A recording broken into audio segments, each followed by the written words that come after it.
آپ یہ ریکویسٹ کریں گے کہ خدا کے لیے وہ بچے جو ہے نا ان کا کیریئر برباد ہو جاتا ہے، کوئی 2-3 دن 4 دن پہلے کوئی پورٹل بنا دیں، اس میں کوئی وہ انٹر کر دیں اپنا کہ یہ فلائی کر سکتے ہیں، یہ نہیں کر سکتے. کبھی میری بیگم کے نمبر پہ کال آ جاتی ہے، کبھی میری والدہ کے نمبر پہ کال آ جاتی ہے کہ جی ہمیں ایئرپورٹ پہ پکڑ لیا ہے، ہمیں اتار رہے ہیں، ہمیں جو ہے نا آف لوڈ کر رہے ہیں. اور ہماری آپ سے یہ ہاتھ جوڑ کے ریکویسٹ ہے آپ سے، التجا ہے کہ پلیز اس کا کوئی نہ کوئی میکینزم اس طرح کا کوئی بنا لیں، کوئی پورٹل بنا لیں. آج سینیٹ کی جو کیبنٹ سیکریٹریٹ کی جو کمیٹی ہے اس میں بڑی دلچسپ صورتحال اس وقت پیدا ہوئی جب چیئرمین رانا محمود صاحب نے FIA کے جو ایڈیشنل DG آئے تھے ان کو ہاتھ جوڑ کر کہا کہ جو ایئرپورٹس پر جو معاملات ہو رہے ہیں خدا را اس پر کوئی رحم کیا جائے. ہمارے نوجوان روزانہ کی بنیاد پر جو ہے وہ جو ہے آف لوڈ ہو رہے ہیں، ان کے ساتھ ایک ناروا سلوک کیا جا رہا ہے.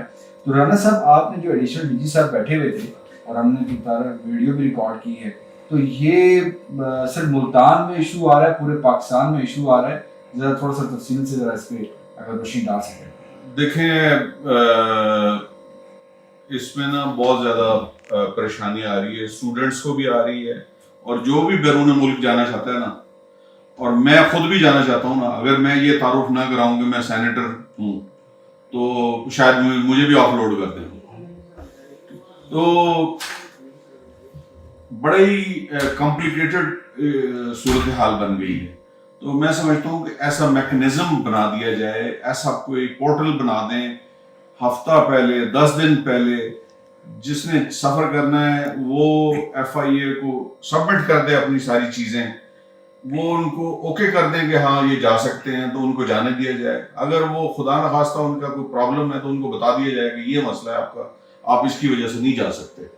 تو جو جینون اگر ریزن ہے تو روک دیا جائے. ہم نہیں چاہتے کہ بھی کوئی یہاں سے انسانی اسمگلنگ ہو، لیکن جو جینون جانا چاہتے ہیں، جو اب میرا تعلق ملتان سے ہے، ملتان کے ہوائی اڈے سے روزانہ 20 فلائٹیں ہوتی ہیں، اور وہ سعودی عرب اور دبئی اور UAE، قطر، سعودی ایئر لائن، سب ایئر لائنز وہاں سے ٹریول لوگ کر رہے ہوتے ہیں.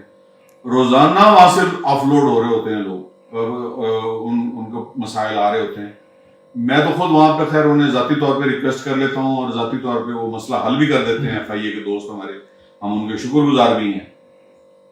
لیکن یہ مسئلہ پورے ملک کا ہے، ہمارے اسٹوڈنٹس کا ہے، ہمارے بچوں کا ہے، ہمارے نوجوانوں کا ہے، بڑوں کا ہے، بوڑھوں کا ہے. عمرے کے لیے ان سے ارکان پوچھنا شروع کر دیتے ہیں، بھی آپ کے عمرے کے کیا ارکان ہیں، عمرے کے کیا وہ ہیں. میں نے آج ان کو یہی ہاتھ جوڑ کے ہی ریکویسٹ کر سکتے ہیں ان سے کہ بھائی اس کے لیے کوئی میکنزم بنا لیں، میکنزم اس طرح کا ہو جس کے ذریعے سے آسانی ہو سکتی ہے. اور اگلی میٹنگ میں آپ نے ان سے کوئی بریفنگ؟ جی بالکل، ہم ان کو بلائیں گے اور ہم ان سے پوچھیں گے انہوں نے کیا میکنزم بنایا ہے. اور اسی طرح سے یہ جو فورن آفس ہے، یہ ان کی جو اٹیسٹیشن ہے، یہ اس کا بھی ایک بہت بڑا پل سرات ہے. وہ پل سرات بھی آپ کیا کہا جاتا ہے کہ وہ اس سے تلوار کی دھار سے تیز ہوگی اور دھاگے سے زیادہ باریک ہوگی. تو وہ فورن آفس بھی ایسے ہی ہے. اور پھر آگے اس پہ ترا جو ہے وہ FIA کا معاملہ ہے کہ جناب وہ جس نے جانا ہے وہ ہر آدمی پریشان ہے. جو بھی جس نے بھی جانا ہوتا ہے نا، وہ MNA MPA وہاں کے کونسلر وہاں کے لوگوں کو ڈھونڈتا ہے، ان کو کہتا ہے کہ جی وہ ہم نے جانا ہے، ہم نے ٹریول کرنا ہے، مہربانی کریں ہمارا کچھ مسئلہ کریں. آپ کی جو یہ درخواست بھی تھی اور جو ڈائریکشن بھی تھی بڑی ہمبل طریقے سے اپنے ایڈیشنل DG جو ہے وہ انہوں نے کوئی بات نہیں کی. حالانکہ گو کہ کوئی بتایا جا رہا تھا کہ FIA میں کوئی اس کا کوئی کاؤنٹر بھی بنا ہے، لیکن اس حوالے سے باقاعدہ طور پر تفصیلات جو ہے اگلی میٹنگ میں طلب کر لی گئی ہیں. اور یہ آج معاملہ اٹھا ہے، یہ بالکل اسٹوڈنٹس کا معاملہ ہے، پاکستانیوں کا معاملہ ہے.